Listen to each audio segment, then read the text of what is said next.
السلام علیکم ورحمۃ اللہ وبرکاتہ. ناظرین، welcome to my YouTube channel Tajweed Al-Furqan. انشاءاللہ آپ لوگ میرے ساتھ قرآن کو تجوید کے ساتھ پڑھنا سیکھیں گے. سب سے پہلے تجوید کیا ہے؟ ہم بہت جگہ پہ سنے ہیں کہ قرآن کو تجوید کے ساتھ پڑھنا، قرآن کو تجوید کے ساتھ سیکھنا. تو یہ تجوید کیا ہے؟ ٹھیک ہے، دیکھیے ناظرین، سب سے پہلے اعوذ باللہ من الشیطان الرجیم، بسم اللہ الرحمن الرحیم. رب اشرح لی صدری ویسر لی امری واحلل عقدۃ من لسانی یفقہوا قولی. اے میرے پروردگار، میرا سینہ میرے لیے کھول دے اور میرا کام مجھ پر آسان کر دے، اور میری زبان کی گرہ کو کھول دے تاکہ لوگ میری بات سمجھ سکے. آمین اے رب العالمین. خیرکم من تعلم القرآن وعلمہ. The best amongst you is the one who learn the Quran and teaches it. تم میں سے بہترین شخص وہ ہے جو قرآن کو پڑھے اور پڑھائے. تو ناظرین، یہاں پہ ہم دیکھیں گے کہ تجوید کسے کہتے ہیں. دیکھیے تجوید کا جو لغوی معنی کیا ہے، ٹھیک ہے، لٹرل میننگ کیا ہے اس کا. تجوید کا لغوی معنی ہے خوبصورت بیان کرنا.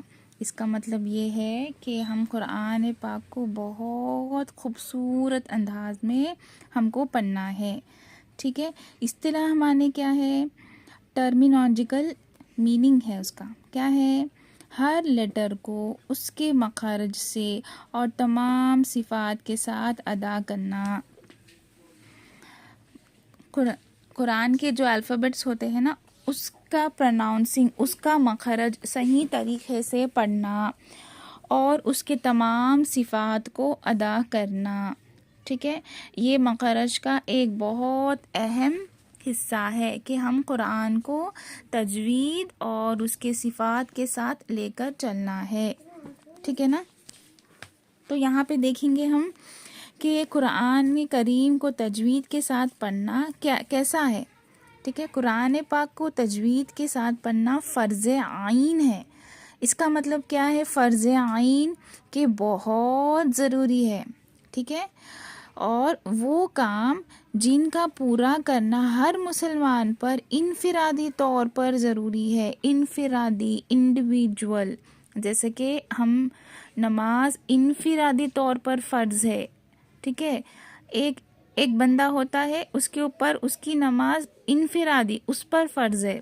جس طرح روزہ انفرادی طور پر فرض ہے، زکوٰۃ، حج، یہ تمام چیزیں کیا ہے؟ انفرادی عبادتیں ہیں.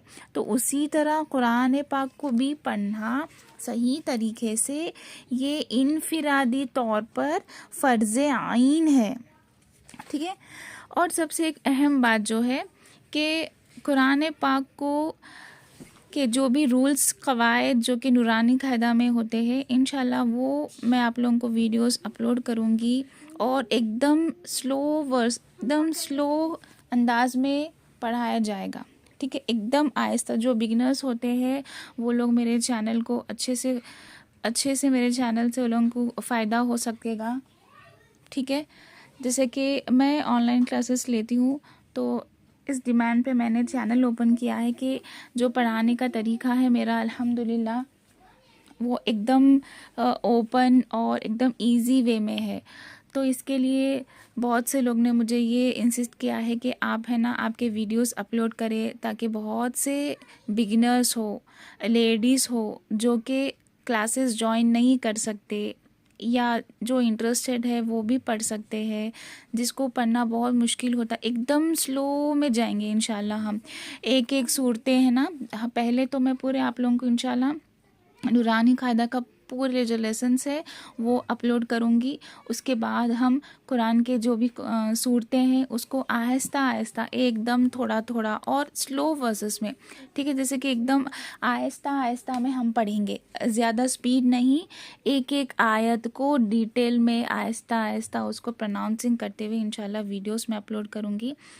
تو انشاءاللہ میرے ناظرین, آپ لوگ میرے چینل کو سبسکرائب کریے, زیادہ سے زیادہ شیئر کریے. امید کرتی ہوں کہ میرا جو یہ پڑھنا ہے وہ آپ لوگوں کو سمجھ میں آئے. اللہ پاک اس کو قبول کرے اور آپ لوگوں کو بہتر سے بہتر انداز میں سمجھانے کی انشاءاللہ میں کوشش کروں گی. جزاک اللہ خیرہ. ایک چھوٹا سا اگزامپل میں یہاں پہ آپ لوگوں کو بتاتی ہوں. دیکھیے چھوٹا سا اگزامپل ہے یہ کہ الحمدللہ رب العالمین, یہ ہم نماز میں سب سے پہلا سورہ جو پڑھتے ہیں سورہ فاتحہ, اس کا پہلا آیت ہے الحمدللہ رب العالمین. تو یہاں پہ جو الحمد ہے نا, یہ اللہ کی تعریف کہتے ہیں. جیسے کہ الحمد کا جو یہ ہا ہے, ہا, یہ جو ہا ہے اس کی پروناؤنسنگ اکثر بہت سے لوگ غلطی کرتے ہیں. اس کو ہم ادا کرتے ہیں الحمد, بعض اس کو پڑھتے ہیں الحمدللہ رب العالمین. تو یہ دو میں بہت زیادہ فرق ہے. الحمد کے معنی ہے تمام تعریفیں, ٹھیک ہے, الحمد کے معنی ہے اللہ کی تعریف کرنا, ٹھیک ہے. حمد کے معنی تعریف آتا ہے, ٹھیک ہے. اور یہ جو نارمل والا جو ہاں کی پروناؤنس ہم کرتے ہیں نا, اس کا جو معنی ہوتا ہے کہ اللہ کی حرارت ختم ہو گیا, جیسے کہ فوت ہو گیا, ٹھیک ہے. تو اس میں ہم کو بہت دیکھ سکتے ہیں نا آپ لوگ کہ کتنا ترجمہ کتنا بدل جا رہا ہے. اس کے لیے قرآن پاک کو پڑھنا اور سیکھنا فرض عین ہے, اور اس کی غلطیوں کو جیسے کہ حرفوں کو گھٹانا یا بڑھانا یا ایک حرف کو دوسری جگہ پڑھنا, یہ جو ہے نا یہ لہن جلی ہے, ٹھیک ہے. تو یہ ہے نا بہت ہم کو اس کا بہت بڑا گناہ ملتا ہے, ٹھیک ہے. تو یہ ایک ایگزامپل ہے جس میں آپ کو مخارج کے بارے میں سمجھ میں آئے گا. اسی طرح دوسرا ایگزامپل دیکھیے, قل هو اللہ احد, یہ سورہ ہے نا سورۃ الاخلاص, قل هو اللہ احد.